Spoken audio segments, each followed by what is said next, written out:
I've done a full review of the Chevy Equinox EV. This video is an interface deep dive because it's all new and a little controversial. Like Tesla and Rivian, it lacks a certain something that General Motors has taken away. Interfaces have become extremely important because they're essentially the hub of the vehicle. A lot of people compare them to cell phones. Cars are exponentially more expensive and people keep them longer. Now, before I dive into the tech, here's a quick overview of the Equinox EV. This 2RS trim with Super Cruise package and the extra motor in back for all-wheel drive, stickers for just under 51 grand, then subtract the $7,500 federal tax credit and anything that your state might offer. The interior materials are an upgrade to what Chevy has offered in the past with some nice patterns and details.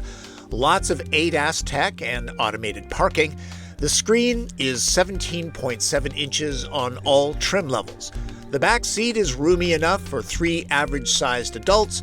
Equinox EV is not overly space efficient. Cargo room at 26 cubic feet is 10 less than RAV4 or CR-V hybrids, if you have one of those.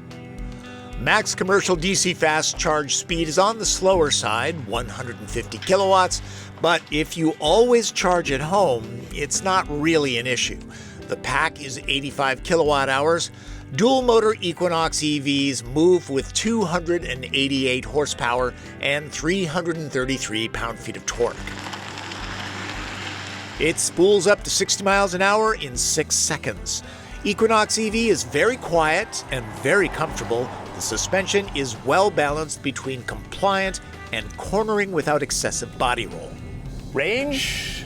Well, the EPA rates the front-wheel drive Equinox EV at 319 miles, this dual-motor all-wheel drive at 285.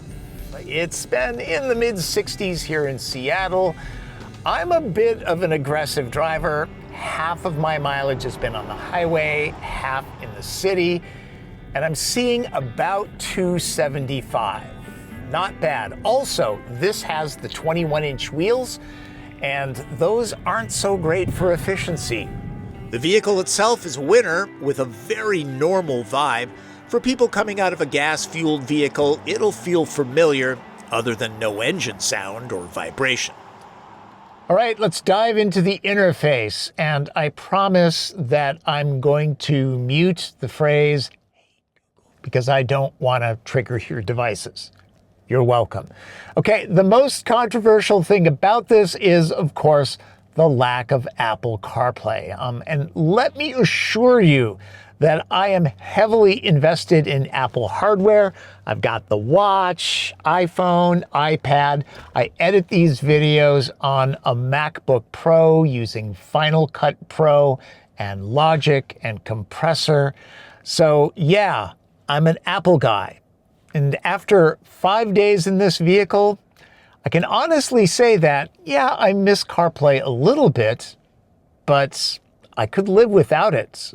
For starters, you can use your iPhone. You just link it using Bluetooth, right? And then you can make phone calls.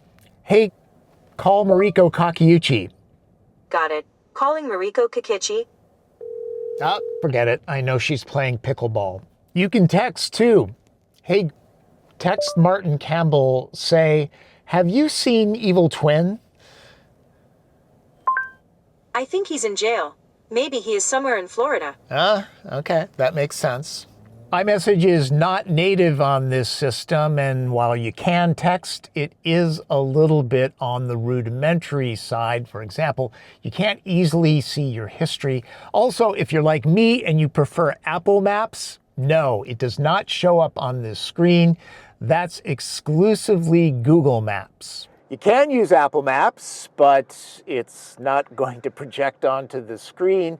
You'll get audio prompts through the stereo speakers. If you have an Apple Watch, you'll get prompts there too. You could get a phone holder, but that is not ideal. Voice commands are great because you can keep your eyes on the road and still use the interface. For example, if you're traveling, you can just ask directions. Hey, I need directions to Duluth, Minnesota. Not only will it calculate the route, but it will also give you the locations where you need to charge. I've used this technology and it works for the most part. The charging infrastructure still needs work, right? Like all of these connected interfaces, it's not perfect. Hey, call Mom Volk. Sorry, I don't understand. The system has flaked out on me a couple times. I had to repair my phone twice, and occasionally it doesn't recognize my contacts. And on occasion, it just simply doesn't work. And I think that's just a connectivity issue with cell towers. It happens with these kinds of systems. It's not just CarPlay that's controversial. There is no physical light switch. You need to go into this menu, but it is pinned. Plus, I think most people keep it in automatic. Getting past the CarPlay issue, let's just focus in on the interface itself. At one point, GM called this interface Ultify. I don't think they're doing that anymore. You can arrange the screen any which way you want. You can pin things that you use a lot to the bar up here. That's pretty good. Now, this does not include OnStar. That's a separate subscription. I do wish this had a wireless phone charge pad. You're going to be using a cord. You're going old school. You might not be able to use the apps on your phone, but a lot of those are available in the Google Play Store. So you can download them and use them on the GM system. On the whole, it's well laid out and easy to use. Touch response, menu flow, and graphics are top-notch. The real advantage is you don't have to use the screen, you just ask the computer. Remember that all of this functionality is free for at least 8 years. When it comes to music, there are native streaming apps, Amazon, YouTube, and Spotify, but not Apple Music. You can still listen to Apple Music through Bluetooth, and you're not flying blind. You can access your playlists. There's this nice nesting feature. It works. I kind of like it. I've heard that the My Chevy app is kind of rudimentary, but this is not my car, and so I can't use that. So maybe check that out. You can go into the menu and set charging times in case your community has cheaper electricity, usually overnight. Summing this interface up, I would say it's pretty darn good. The graphics, the touch response, the menu flow are all excellent. Voice commands work great. Okay, it doesn't have Apple CarPlay, but as a guy heavily invested in the Apple ecosystem, I say, put away your torches and pitchforks. It works fine.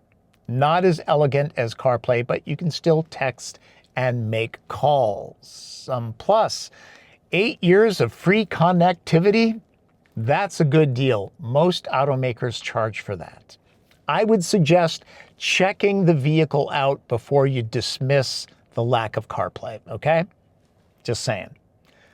Thanks for watching. Hope you got something out of this. And remember to subscribe to this channel, click notifications, follow me on social media, and if you have any questions, give me a shout, leave them in the comments, okay? That's Driven. I'm Tom Volk.